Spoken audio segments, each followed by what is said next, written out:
स्पर्धा परीक्षा smart bit या यूट्यूब चॅनलवर आपण सर्वांचं सहर्ष स्वागत.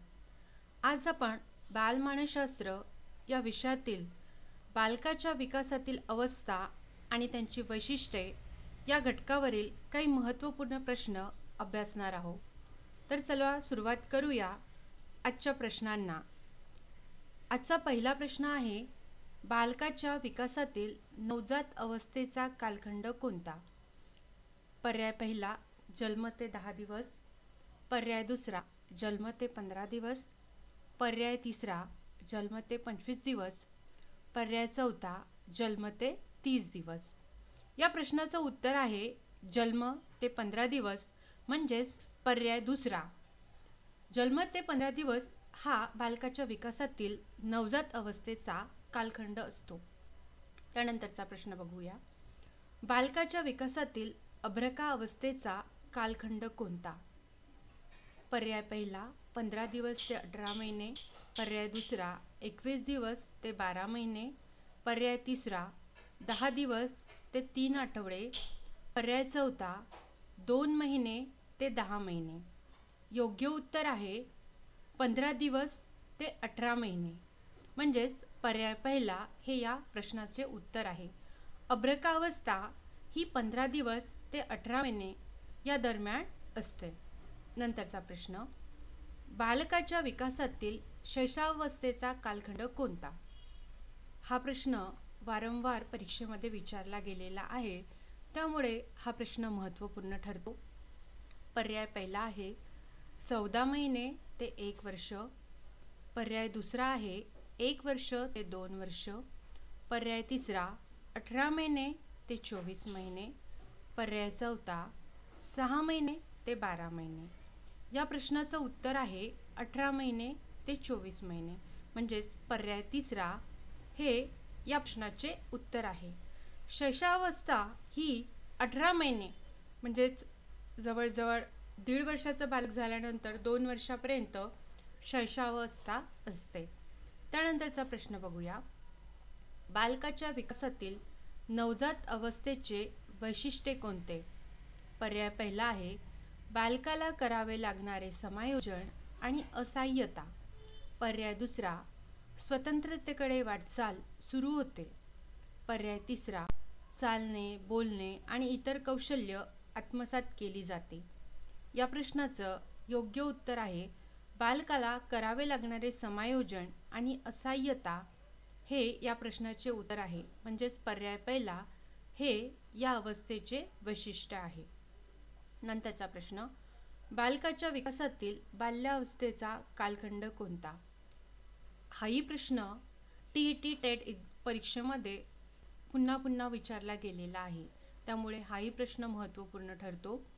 पर्याय पहिला आहे 1 ते 2 वर्ष, पर्याय दुसरा आहे 2 ते 6 वर्ष, पर्याय तिसरा आहे 2 ते 12 वर्ष, पर्याय चौथा 6 ते 12 वर्ष. या प्रश्नाचं योग्य उत्तर आहे 2 ते 12 वर्ष, म्हणजेच पर्याय 3 वय वर्ष 2 ते 12 वर्ष हे बाल्यावस्थेचा कालखंड म्हणून ओळखला जातो. त्यानंतरचा प्रश्न आहे, बालकाच्या विकासातील पूर्व बाल्यावस्थेचा कालखंड कोणता? पर्याय पहिला 1 ते 2 वर्ष, पर्याय दुसरा 2 ते 6 वर्ष, पर्याय तिसरा 2 ते 12 वर्ष, पर्याय चौथा 6 ते 12 वर्ष. योग्य उत्तर आहे 2 ते 6 वर्ष, म्हणजेच पर्याय क्रमांक 2 हे याचे उत्तर आहे. बाल्यावस्था ही पूर्व बाल्यावस्था आणि उत्तर बाल्यावस्था अशी 2 अवस्थेमध्ये ढोबळमानाने विभागली जाते. नंतरचा प्रश्न आहे, बालकाच्या विकासातील पूर्व बाल्यावस्थेची वैशिष्ट्ये कोणती?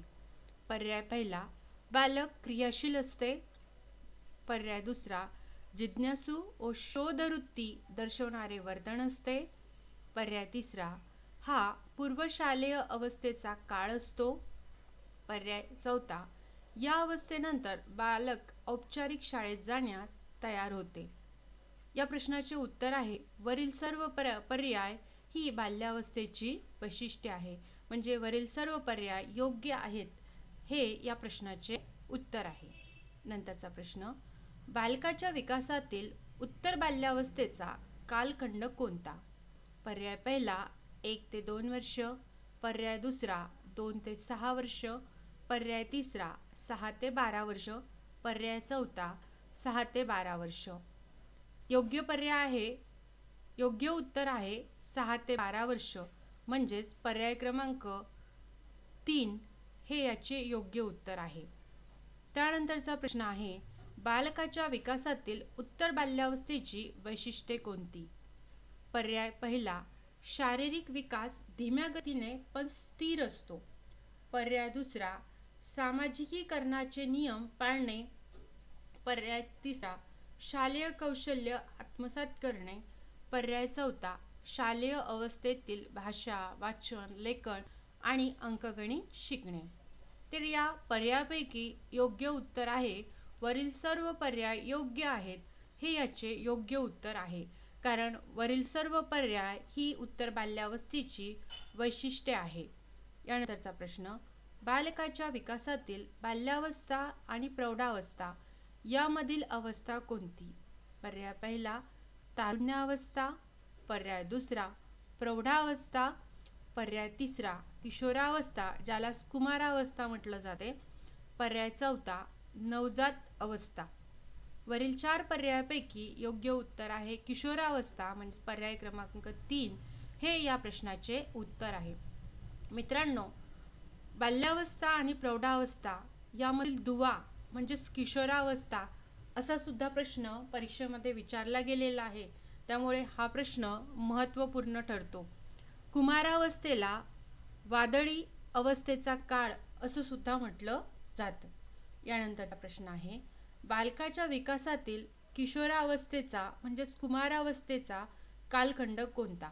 पर्याय पहिला 1 ते 2 वर्ष, पर्याय दुसरा 20 ते 40 वर्ष, पर्याय तिसरा 6 ते 12 वर्ष, पर्याय चौथा 12 ते 19 वर्ष.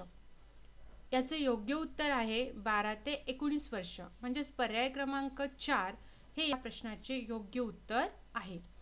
किशोरावस्था किंवा कुमारावस्था ही वयवर्ष 12-13 पासून सुरुवात होते आणि 19-20 पर्यंत ती संपते. या अवस्थेमध्ये अनेक शारीरिक आणि मानसिक बदल बालकामध्ये आपल्याला दिसून येतात. यानंतरचा प्रश्न आहे, बालकाच्या विकासातील किशोरावस्थेची कुमारावस्थेची वैशिष्ट्ये कोणती? पर्याय पहिला स्वचा शोध घेण्यास सुरुवात होते, पर्याय दुसरा विचार अधिक तर्कशुद्ध आणि अमूर्त असतात, पर्याय तिसरा समवयस्क गटाचा प्रभाव अधिक असतो, पर्याय चौथा स्वतःच्या कारकिर्दीचे आणि कामाचे क्षेत्र ठरवले जाते. वरील पर्यायापैकी योग्य उत्तर आहे वरील सर्व पर्याय योग्य आहेत, कारण ही सर्व लक्षणे हे सर्व वैशिष्ट्ये आपल्याला किशोरावस्थेमध्ये दिसून येतात. यानंतरचा प्रश्न आहे, अवास्तव विचारात गुलाबी चष्म्यातून जगाकडे बघण्याचा व दिवास्वप्न पाहण्याचा बालकाच्या विकासातील आव्हानात्मक कालखंड कोणता? पर्याय पहिला तारुण्यावस्था, पर्याय दुसरा प्रौढावस्था, पर्याय तिसरा किशोरावस्था ज्याला कुमारावस्था म्हटले जाते, पर्याय चौथा नवजात अवस्था. योग्य उत्तर आहे किशोरावस्था, म्हणजेच पर्याय क्रमांक 3 हे या प्रश्नाचे उत्तर आहे. कारण जेव्हा बालक कुमारावस्थेमध्ये जातो तेव्हा त्याचे विचार हे अवास्तव असतात, म्हणजे वास्तव नसतात. तो दिवास्वप्न बघायला लागतो, मनाचे मनोरे बांधायला लागतो. म्हणूनच या अवस्थेला आव्हानात्मक कालखंड म्हणतात, कारण अनेक शारीरिक आणि मानसिक बदल या अवस्थेमध्ये बालकामध्ये घडून येतात. हा एक वादळी कालखंड म्हणून संबोधला जातो. नंतरचा प्रश्न, बालकाच्या विकासातील तारुण्य अवस्थेचा कालखंड कोणता? पर्याय पहिला 1 ते 2 वर्ष, पर्याय दुसरा 20 ते 40 वर्ष, पर्याय 3 6 ते 12 वर्ष, पर्याय 4 12 ते 19 वर्ष. योग्य उत्तर आहे 20 ते 40 वर्ष, म्हणजेच पर्याय क्रमांक 2 हे योग्य उत्तर आहे. तारुण्य अवस्था ही 20 ते 40 या वर्षा दरम्यान असते. त्यानंतरचा प्रश्न, कुटुंब निर्मिती आणि सामाजिक आयुष्य ही दीर्घकालीन ध्येय कोणत्या अवस्थेतील असतात? पर्याय पहिला तारुण्यावस्था, पर्याय दुसरा प्रौढावस्था, पर्याय तिसरा किशोरावस्था, पर्याय चौथा नवजात अवस्था. योग्य उत्तर आहे तारुण्यावस्था. म्हणजेच पर्याय क्रमांक 1 हे या प्रश्नाचे उत्तर आहे. तारुण्यावस्थेमध्ये कुटुंब निर्मिती आणि सामाजिक आयुष्य ही दीर्घकालीन ध्येय व्यक्तीची असतात. त्यानंतर आपल्याला बघायचा आहे नंतरचा प्रश्न, बालकाच्या विकासातील प्रौढावस्थेचा कालखंड कोणता? पर्याय पहिला 1 ते 2 वर्ष, पर्याय दुसरा 20 ते 60 वर्ष, पर्याय तिसरा 6 ते 12 वर्ष, पर्याय चौथा 12 ते 19 वर्ष. योग्य उत्तर आहे 20 ते 60 वर्ष. म्हणजेच पर्याय क्रमांक 2 हे या प्रश्नाचे उत्तर आहे. प्रौढावस्था ही 20 ते 60 वर्ष अशी म्हटल्या जाते. त्यानंतरचा प्रश्न आहे, मनुष्याने जीवनात काय मिळवले आणि काय गमावले याचे मूल्यमापन करणारा काळ किंवा ज्याला रिकामे घरटे असे म्हटले जाते तो कालखंड कोणता? पर्याय पहिला उत्तर प्रौढावस्था जी 60 वर्षापासून मृत्यूपर्यंत असते, पर्याय दुसरा तारुण्यावस्था ज्याला पूर्व प्रौढावस्थाही म्हटले जाते जे 20 वर्ष ते 40 वर्ष या दरम्यान असते, पर्याय तिसरा बाल्यावस्था जी 2 ते 12 वर्ष या दरम्यान असते, पर्याय चौथा मध्य प्रौढावस्था जी 40 ते 60 वर्ष या दरम्यान असते. वरील पर्यायापैकी मध्य प्रौढावस्था म्हणजे पर्याय क्रमांक 4 हे या प्रश्नाचे उत्तर आहे. या वर्षामध्ये या वयामध्ये व्यक्ती आपल्याला आयुष्यात आपण काय मिळवलं काय गमावलं याविषयी तो विचार करतो आणि याला रिकामे घरटे यासाठी म्हटले जाते कारण त्या व्यक्तीचे मुलं एकतर शिक्षणासाठी किंवा लग्न होऊन दुसऱ्या ठिकाणी जातात. म्हणजे मुली लग्न होऊन दुसऱ्या ठिकाणी जातात त्यामुळे त्यांचे मुलं बाळ दूर गेल्यामुळे या अवस्थेला रिकामे घरटे ही अवस्था सुद्धा म्हटले जाते. म्हणजेच या प्रश्नाचे उत्तर आहे मध्य प्रौढावस्था जी 40 ते 60 वर्ष या दरम्यान असते. आपले प्रश्न मालिकेतील प्रश्न संपलेली आहेत. आपल्याला हे प्रश्न आवडल्यास चॅनलला लाईक करा, सबस्क्राईब करा, गरजू विद्यार्थ्यांकडे या व्हिडिओला शेअर करा. थँक्यू.